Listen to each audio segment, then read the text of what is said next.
وی دنیای وی دنیای وی دنیای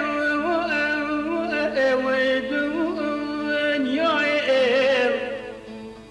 تحسین طه خدان استرانا هفچرخا کردیه یک جوان هنرمندا بو یم پیو آواز برهم تینان خدان خو هلو سن نتوی بوی دو قوناغین هستیار دا ده سالین هفتیا و هشتیان دا. ابروک از ده تایبت لسر آوازدانانه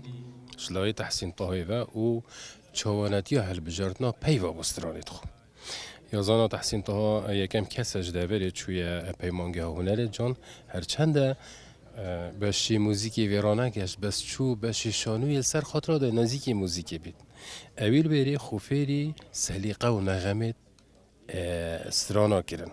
جبر هنده مسترین هنرمنده کوبر فرهدین استران بخو داناین وک آواز و شاعره که چلنگی دانانا شعر استرانه بو.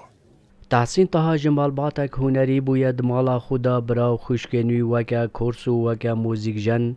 دگل دا تاری کاربون جبو پیشکفتن استرانا کردی.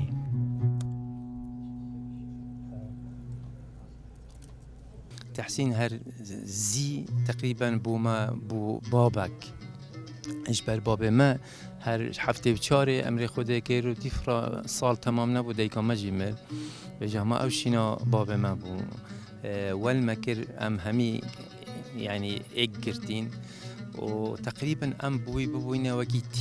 تيبا كموزيك ككورس وكموزيك جنجي المال و جا هندی تو برای خود بیایی و گوی خوب دیایی او سترانید برای وید که تاتنا لیدان تبینی دنگت هن البشتوی کورسن او ازم و کمیران و خشکا کامنا بجی که امین کورس بوی هنگی چه فرقه و تیپ و او نبون که بو البشت راستین و ده بیس موسیقی بو بجنن بو پشتی هنگی سالت هفتیا امش علمتينا جنين يجي كاميران وكمان بو من از كمان عود و ساز مليدا ام رابن ما هاري كارياوي جيت كر بجنين يجي اركي كسر شانت ما تبيتن ام بو همي روشن بيرو هنرمندان يخدمت كري ام يا بيتيفو بكين روجن ما بين صاح كرن ديسان اگه جان دا من جي بين خلات كرن او ارکیم وکو سازیار روشن بیری او برهمن خود جرازی تحصیل های پیشکشی ملتی خو کرین از باورم خدمت کامازن ها کری اگه جلای سرانت هر بجارتنا سرانه کم سحکنی چندین سرانت خود جرازی چه ابرب سرشت کردستانه چه چیا دول و نهال و ویانا آخه و ویانا گنجی و ولاتی دیسان تیته مارتن کو سرکش استران نیه نیسان سرکش استران بجنیا جوانگی کو او خدمت آوی کی از بارم ام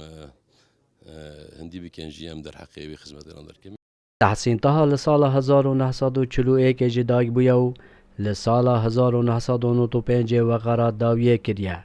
و الآمدی باجر جداگ بوناوی بخاکات یسپاردن. سلام بالایی دنگ امریکا دهاک